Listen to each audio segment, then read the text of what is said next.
नमस्कार दोस्तों, मैं हूं डॉक्टर अनंत राठी, मनोचिकित्सक एवं नशा मुक्ति विशेषज्ञ, बीकानेर राजस्थान से। दोस्तों, आज हम बात कर रहे हैं कि बहुत से जो लोग आते हैं वो कहते हैं कि डॉक्टर साहब हमें इतना ज़्यादा गुस्सा आता है और फिर हम अपने आप पे कंट्रोल नहीं कर पाते।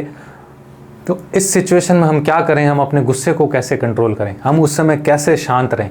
एक बहुत ही कॉमन सी प्रॉब्लम है दोस्तों। आज इस बारे में हम बात करके आपको बताएंगे कि कैसे हम अपने उस स्थिति में गुस्से को कंट्रोल करें। बहुत से लोग होते हैं दोस्तों जिनको हर छोटी छोटी बात पे गुस्सा आने लगता है, और गुस्सा भी कोई नॉर्मल साधारण गुस्सा नहीं जिसमें किसी को वर्बली डांट दिया या कुछ कह दिया, नहीं। वो इतने एग्रेसिव हो जाते हैं कि या तो चीज़ तोड़ देंगे, मोबाइल फेंक दिया, या घर की कोई चीज़ का नुकसान कर देंगे, कोई सामान उठा के फेंक दिया, कोई चीज़ तोड़ दी। इस तरह से वो काम करने लग जाते हैं, इतना गुस्सा आने लग जाता है। या क्या होता है, कुछ लोगों में क्या स्थिति होती है, एक का गुस्सा दूसरे पे निकालते हैं। ऑफिस में किसी बॉस ने डांटा, घर पे आके बीवी पे गुस्सा कर दिया, बीवी ने गुस्सा बच्चों पे निकाल दिया, बच्चों ने गुस्सा रो पीट के, बड़े भाई ने गुस्सा छोटे भाई को पीट के निकाल लिया, छोटे भाई ने गुस्सा जो है वो आंगन में पसर के रो के निकाल दिया। तो इस तरह से एक का गुस्सा दूसरे को ट्रांसफर करने लग जाते हैं। हालांकि ये लोग खुद परेशान हो जाते हैं कि हमें गुस्सा बहुत ज़्यादा आता है। इन्हें एक बाद में गिल्ट की फीलिंग भी होती है, इन्हें एक आत्मग्लानि भी महसूस होती है कि मैंने फालतू में इसको इतना कह दिया, या मैंने ओवर रिएक्ट किया, मुझे ऐसा करने की ज़रूरत नहीं थी, इतनी कोई बड़ी बात भी नहीं थी। लेकिन क्या करें, उस समय उस स्थिति में हमसे कंट्रोल नहीं होता और ये सारा काम हमसे हो जाता है। तो सबसे पहले हमें इस स्थिति में क्या करना है दोस्तों, सबसे पहले हमें स्वीकार करना है कि हमें जो है कोई ना कोई प्रॉब्लम है। अपने आप को प्रॉब्लम से अलग करना है। प्रॉब्लम अलग है और हम अलग हैं। यानी हमें कोई मेंटल प्रॉब्लम है, कोई हमें तकलीफ है, कोई हमारा दिमाग जो है वो शांत नहीं रह पाता है, ओवर रिएक्ट करता है। ये प्रॉब्लम है जो हमें है और ये हमें परेशानी में डाल रही है। इस चीज़ को हमें एक्सेप्ट करना चाहिए, ना कि ये हम बनाए कि नहीं उसने वैसा कह दिया था इसलिए मेरे को गुस्सा आ गया, उसने वह काम नहीं किया इसलिए मेरे को गुस्सा आ गया। नहीं, मुझे गुस्सा आया क्योंकि मेरी प्रॉब्लम है कि मुझे इतना ज़्यादा गुस्सा आता है। अपने आप को अपनी प्रॉब्लम से अलग कीजिए। अब उस प्रॉब्लम की तरफ हम आगे बढ़ेंगे कि इस प्रॉब्लम क्या है और इसके क्या तरीके हैं इस प्रॉब्लम से छुटकारा पाया जाए। दोस्तों, ज़्यादातर केसेस में जो मैं देखता हूँ कि जो प्रॉब्लम अंडरलाइन निकलती है, उन्हें जब मैं कहता हूँ कि अपने आप को इंट्रोस्पेक्ट करें, अपने आप से बात करें, अपने जीवन में पीछे से देखें अपने आप को, खुद एक ऐसे फ्लैशबैक में खुद को देखिए कि मेरा जीवन कैसा रहा, मैं जीवन में क्या करना चाहता था, मैं जीवन में क्या कर पाया, मैं जीवन में क्या करना चाहता हूँ, इन सब चीज़ों को देखिए। तो ज़्यादातर केसेस में क्या होता है कि क्या निकलती है प्रॉब्लम, वो है फ्रस्ट्रेशन, चिड़चिड़ापन, फ्रस्ट्रेशन निकलती है। लोग फ्रस्ट्रेटेड हैं, वो जो करना चाहते थे वो कर नहीं पाए, जो करना चाहते हैं वो कर नहीं पा रहे हैं। ये फ्रस्ट्रेशन है, ये फ्रस्ट्रेशन ही आपकी प्रॉब्लम है ज़्यादातर केसेस में, और यही प्रॉब्लम आपको बहुत जल्दी गुस्सा दिलाती है। तो ये आपकी ज़्यादातर केसेस में जड़ है गुस्से को अपने अंदर लाने की। अब जब ऐसा हो जाए, जब कोई भी प्रतिकूल परिस्थिति आ जाए, किसी ने कुछ बुरा काम कर दिया या जो आपको अच्छा नहीं लगा वैसा कर दिया, तो अब उस स्थिति में कैसे गुस्से को कंट्रोल करें। दोस्तों, सबसे पहले तो ये सोचें कि क्या मेरा गुस्सा करना ज़रूरी है। उस स्थिति में सोचना होगा हमें कि क्या मेरा गुस्सा करना ज़रूरी है। बिना गुस्से काम नहीं हो सकता, बिना गुस्से हम उसे नहीं कह सकते हैं कुछ, पहली बात। दूसरी बात, क्या मेरे गुस्से करने से दूसरे को फर्क पड़ेगा। दोस्तों, बार बार हम अगर गुस्सा करेंगे ना तो लोग हमें इग्नोर करना शुरू कर देंगे, हमारी बातों को जो है वो अहमियत ही नहीं देंगे, हमें कोई तवज्जो नहीं देंगे, हमें कोई भी गौर नहीं करेगा। तो क्या दूसरों को कोई फर्क पड़ेगा मेरे गुस्सा करने से?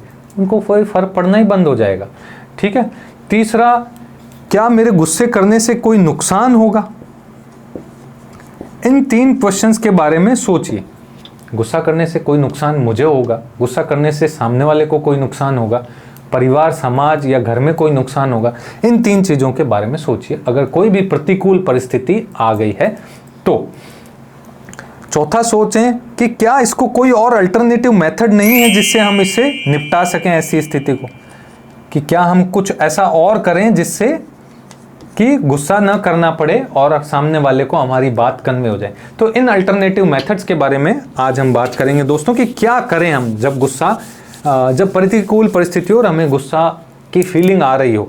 तो सबसे पहले तो क्या करना है, जो भी व्यक्ति है उसको साफ शब्दों में कहना है, स्पष्ट तौर पे साफ शब्दों में कहना है कि आपने जो ये किया है ये मेरे को अच्छा नहीं लगा है, आगे से भविष्य में ऐसा नहीं हो, इस चीज़ का विशेष ध्यान रखिएगा। साफ शब्दों में आंख से आंख मिला करके उसे कह दीजिए, इसमें कोई बुरा नहीं है। अगर आप साफ शब्दों में कहना जानते हैं तो कभी भी गुस्सा नहीं आएगा, ना कोई लड़ाई झगड़ा होगा। दूसरी तरीका क्या कह सकते हैं, व्यंग्यात्मक तौर पे हम कह सकते हैं कि सामने वाले को बुरा भी नहीं लगे और हमने बात भी कह दी, जोक में बना करके कह दी। ये थोड़ी सी आर्ट होती है, हर एक के पास नहीं होती, लेकिन जिनके पास होती है वो अपने जीवन में बहुत सफल होते हैं। अपनी बात को व्यंग्यात्मक तौर पे कह देना, उसे बुरा भी नहीं लगे लेकिन मैसेज उनके पास कन्वे हो जाए। तीसरा जो है वो है अपना ध्यान डाइवर्ट करें। जो उस सिचुएशन में जहां आपको गुस्सा आ रहा है उस समय अपने ध्यान को किसी और काम में डाइवर्ट कर लें। जैसे मन ही मन गिनती गिनने लग गए, मन ही मन राम राम राम राम का उच्चारण करने लग गए, या कुछ और काम में अपने को मेंटली बिजी कर लिया, ध्यान को किसी और जगह डाइवर्ट कर लिया। चौथा, शारीरिक श्रम करना, मतलब किसी ऐसे काम को करने में लग जाएं जिसमें बहुत ज़्यादा मेहनत लग रही हो, तो आपका सारा ध्यान उसी के अंदर चला जाएगा। जैसे आप अपने गृहिणी हैं तो किचन में काम करने में लग गए, कपड़े धोने में लग गए, उस जगह से हट गए आप और किसी और काम में अपने आप को लगा लिया। तो इस तरह से आपने जो है वो अपना ध्यान जो है वहाँ डाइवर्ट कर लिया, उस जगह पे भी आप नहीं रहे, अपने आप को किसी और काम में बिजी कर लिया। ठीक है, इस तरह से हम अपने आप को उस अल्टरनेटिव मेथड्स ढूंढ सकते हैं। फिर हमें क्या सोचना है कि जब गुस्सा आ गया या ऐसी सिचुएशन आ गई तो हमें सोचना है कि हमें दूसरों से अत्यधिक उम्मीद नहीं लगानी है कि ये मेरा हमेशा अच्छा ही करेगा या ये ऐसा काम करके देगा। यही सबसे बड़ी जड़ है गुस्सा आने की। हम किसी से उम्मीद बहुत ज़्यादा लगा लेते हैं और फिर हमें गुस्सा आने लगता है। तो बहुत ज़्यादा उम्मीद न स्वयं से लगाएं न किसी और से लगाएं। हर एक कोई व्यक्ति इंसान है, गलती इंसान से होती है, हो सकती है सामने वाले से हो रही है, आपसे भी होती है।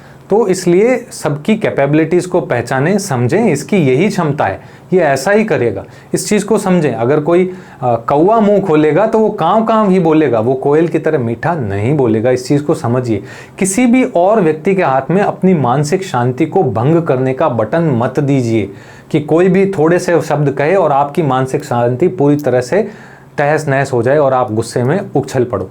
इस तरह से तो आपके जीवन को कोई भी कभी भी खराब करने पहुंच जाएगा। तो इस तरह अपनी मानसिक शांति की कीमत को पहचानिए और ये समझिए मेरी मानसिक शांति की कीमत सामने वाले व्यक्ति की सोच से कहीं ज़्यादा है, तो उसकी सोच पे मेरे को अपनी शांति खराब नहीं करनी है। इस चीज़ को हमेशा ध्यान रखिए। फिर भी अगर गुस्सा आ रहा हो तो हम रिलैक्सेशन टेक्निक्स के बारे में जा सकते हैं।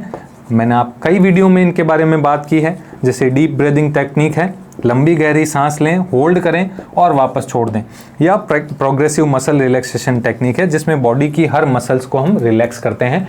इन टेक्निक्स को उसी समय वहीं पे इस्तेमाल करके वहीं बैठ जाएं, आंख बंद करके लंबी गहरी सांस लेना, 5 तक गिनना और फिर सांस को जाते देना। और उसके साथ साथ हमें इमेजिन करना है। इमेजिनेशन एक बहुत बड़ी पावर है।